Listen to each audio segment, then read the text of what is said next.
বাবা আমাকে সবসময় বলতেন যে জীবনে কখনো হারাম নিয়ে বাসায় ঢুকবে না, নেভার এভারে। দুর্নীতি করার সুযোগ যদি সবচেয়ে বেশি থাকে সেটা আবার সরকারি চাকরিতে। সরকারি চাকরিতে আমি ঢুকলাম 1991 সালে। আমরা 10ম ব্যাচ ছিলাম। সেখানেও কিছু গল্প আছে যে আমি 1982 ব্যাচ। না, আমি 10ম ব্যাচ। আমাদের জয়েনিং হচ্ছে 1991 সালে।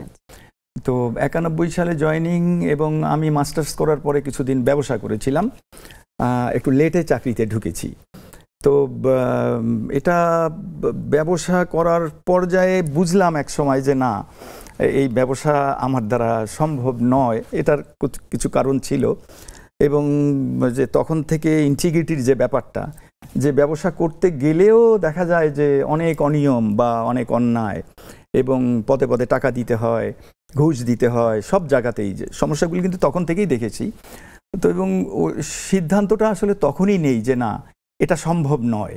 তো আমার একটাই রাস্তা যে আমি সরকারি চাকরি করব, যেখানে নিজেকে সব কিছু থেকে কিন্তু বিরত রাখা যায়, এবং সঠিকভাবে সততার সাথে ডেডিকেটেডলি এবং কমিটমেন্ট নিয়ে ওন করে একটাই রাস্তা কিন্তু সরকারি চাকরি, যেটা হয়তো আমি পরে আবার বলবো যে সরকারি চাকরিতে কেন আমি আমার ইয়াং জেনারেশনকে আমি আসতে বলি। কারণ আমার 30 বছরের চাকরি জীবনে আমি যে স্বপ্ন নিয়ে, যদি আমি বলি যে অভিভাবকরা সব সময় সরকারি চাকরির পিছনেই সন্তানদেরকে উদ্বুদ্ধ করেন, এবং দেখা যায় বিশেষ কর্মকর্তা হওয়ার পেছনে এটা আসলে আপনি যখন হলেন, সেটা কি বাবা মায়ের ইচ্ছা পূরণের জন্য নাকি নিজেরও স্বপ্ন ছিল? এক তো আমার স্বপ্ন চলে আসলো যে ব্যবসা সম্ভব নয়, সরকারি চাকরিতে ঢুকতে হবে, এবং সরকারি চাকরিতে যদি যে কেউ ঢুকতে চায় তাহলে বিসিএসটা কিন্তু নাম্বার 1 চয়েস।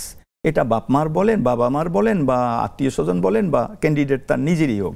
তো বাবা মারও স্বপ্ন ছিল যে ছেলে সরকারি চাকরি করবে ভালো, বা বিসিএস দিয়ে ঢুকবে এবং সততার সাথে।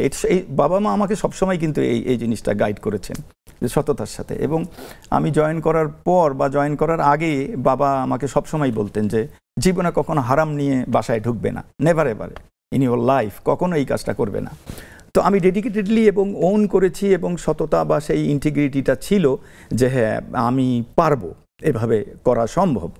তো সেক্ষেত্রে সরকারি চাকরিতে ঢুকে দেখেছি যে জনগণের জন্য, যে কারণে আমি বলি, বা অনেকে এখন বলে যে না সবাই সরকারি চাকরিতে কেন যাচ্ছে, বিসিএস এই যে ক্রেজ নিয়ে অনেকে সমালোচনা করে, সেক্ষেত্রে আমি বলবো যে দেশের জন্য যদি কেউ করতে চায়, সরাসরি জনগণের মাথায় হাত দিয়ে এবং জনগণের চোখের পানি মুছে দেবে, জনগণের মুখে বা একজন অসহায় মানুষের মুখে হাসি ফোটাতে চায় যদি কেউ তার জীবনে, তাহলে এর উপরে কোনো চয়েস নেই সরকারি চাকরির উপরে, একদম সরাসরি। কারণ আমরা তো করেছি, একদম মানুষের ঘরে ঢুকেছি, একদম মানুষের ঘরে, মানে আমাদেরকে তো কবর থেকেও লাশ তুলতে হয়েছে, যেটা এখনো করা হয়।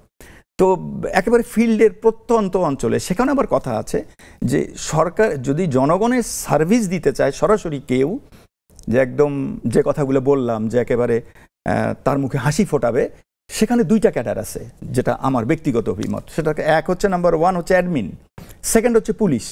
এই দুটোই পারে মানুষের মুখে সরাসরি হাসি ফোটাতে, অসহায় মানুষগুলোকে সাহায্য করতে। আমি কিন্তু বারে বলছি যে সরাসরি প্রত্যেকটা ক্যাডারের ভূমিকা আছে, সেটা যে কোনো ক্যাডারই বলেন না কেন, সবাই কিন্তু জনগণের জন্য আলটিমেটলি করছে। তো সরাসরি এই 2টাতে হচ্ছে একেবারে ডাইরেক্ট। এরপরে চিকিৎসা তো পেশা, যেটা আমরা স্বাস্থ্য খাত বলি আমাদের, তারাও আছেন, তারাও জনগণের সেবা করছেন।